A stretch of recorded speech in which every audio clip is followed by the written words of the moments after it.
Bonjour et bienvenue sur TV Land, votre web télévision locale. Au sommaire du journal de ce mercredi 22 octobre. Cap au pas cap, l'arrivée à Cabreton. Accident vasculaire cérébral, les signaux d'alerte. Confiture pour la Rose des Sables.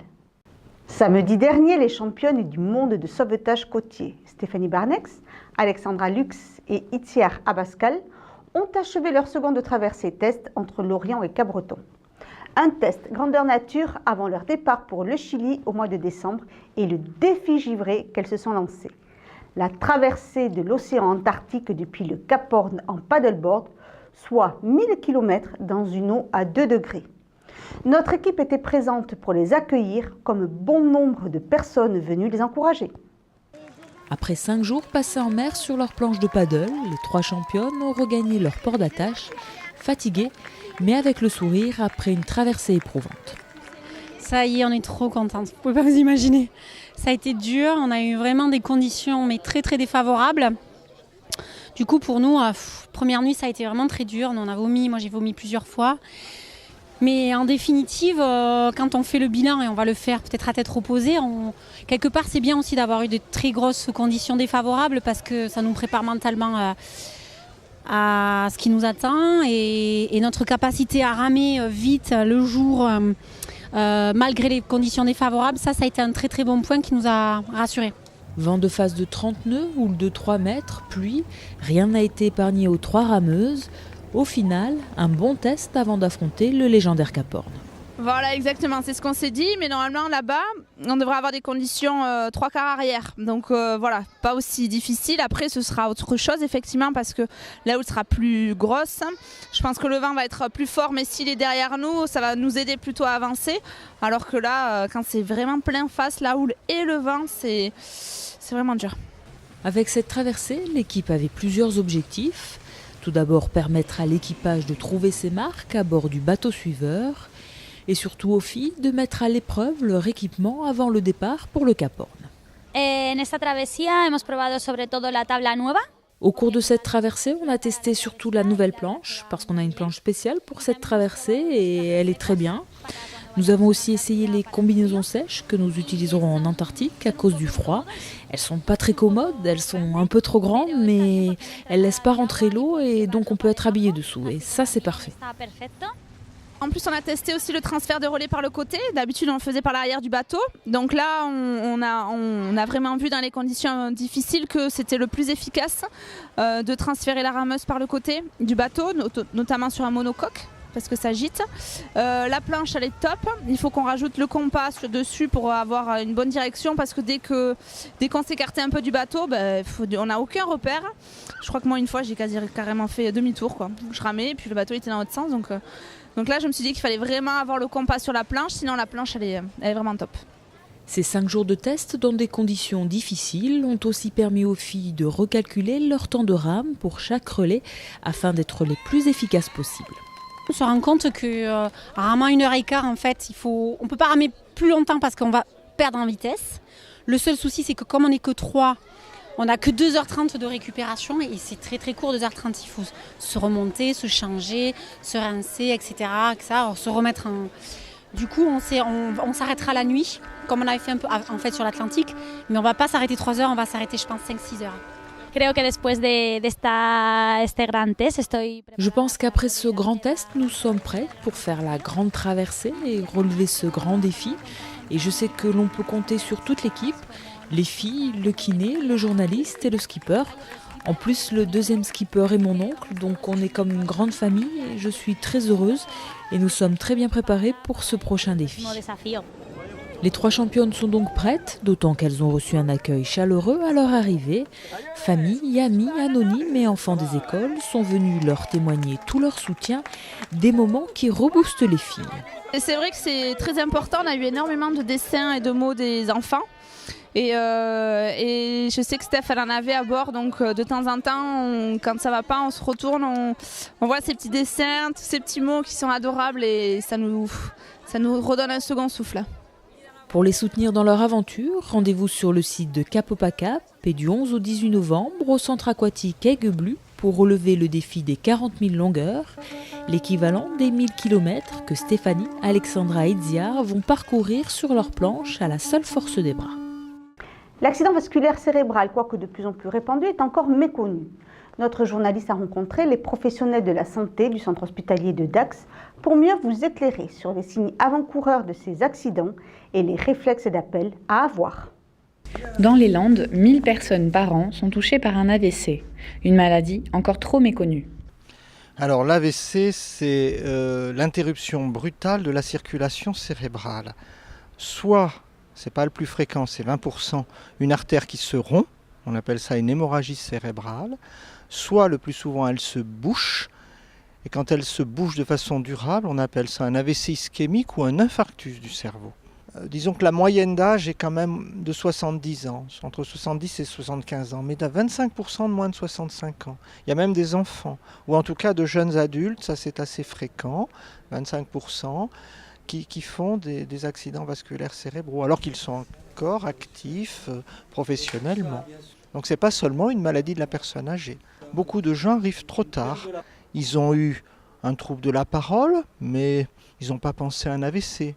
Ils ont eu un engourdissement d'un côté du corps, une faiblesse, un trouble de la vision d'un côté du corps. Mais ça a pu durer que quelques minutes, 1 heure, 2 heures, ils ont attendu. Et malheureusement, le temps perdu ne se rattrape pas. Donc vraiment, le message que l'on tient à passer dans cette campagne qui est mondiale, et notamment relayée en fin octobre en France, c'est faites le 15. Si vous avez un de ces 4 symptômes principaux, faites le 15. Arrivez le plus tôt possible. On sauve des vies, mais surtout on empêche des handicaps permanents. L'association France AVC 40 agit sur le territoire pour aider et informer. On a créé depuis plusieurs années maintenant un relais départemental de l'association France AVC qui associe des soignants mais surtout des patients victimes d'AVC qui en gardent ou non des séquelles mais qui souhaitent témoigner et puis les aidants. C'est-à-dire souvent les conjoints ou les enfants qui s'occupent des victimes d'AVC quand ils ont de lourdes séquelles. Ils sont formés, l'association a ce but-là, et puis ils s'entraident aussi mutuellement. Par exemple, une dame qui élevait des chiens, l'association a pu l'aider à refaire des concours. Un aidant nous raconte l'AVC de sa femme. À l'époque, je travaillais beaucoup, donc j'étais au lit, je dormais. Sur les 3 heures du matin, je me suis aperçu que mon épouse n'était pas à côté de moi, dans le lit. Donc, je suis allé au fauteuil, puisqu'elle regardait la télévision marchait, mais elle était tombée à côté du fauteuil. Donc, je l'ai relevée, je lui ai parlé, elle a sorti quelques mots, je l'ai mise au lit, et le lendemain matin, de bonne heure, j'ai appelé le médecin, qui lui a diagnostiqué en vitesse un AVC. Il est parti, mais je ne sais pas à quelle heure elle est tombée. Donc ça faisait un laps de temps très important. Donc il est évident qu'à partir de là, il est souvent des séquelles importantes parce qu'on a attendu trop longtemps. Je vais vous dire, je me suis mis dans l'association pour y retrouver une certaine chaleur, puisque c'est des gens qui, comme moi, ont eu ces problèmes, ou d'autres qui ont fait des AVC, qui viennent témoigner eux aussi, pour prêcher la bonne parole et dire ce qu'il faut faire, ce qu'il ne faut pas faire, pour aider, pour que ça ne se reproduise pas ailleurs. Et je le dis parce que votre vie change, la vie de votre épouse change, vous avez bouleversé complètement votre façon de voir et d'appréhender la façon de vivre. Les hôpitaux, les structures sanitaires se sont organisées avec des personnels compétents pour les accueillir et donc ça fait partie de notre travail de sensibiliser le grand public. Dans les Landes, on a choisi de faire des expositions avec le public dans les halls des 2 hôpitaux de Mont-de-Marsan et de Dax. Le vendredi 24 et le samedi 25 après-midi, une exposition avec des affiches, des stands. Il y aura bien sûr des soignants, des médecins, des infirmières, pour le grand public, c'est-à-dire les gens qui viennent voir leurs malades, profitant du week-end ou l'après-midi, quel que soit leur motif d'hospitalisation.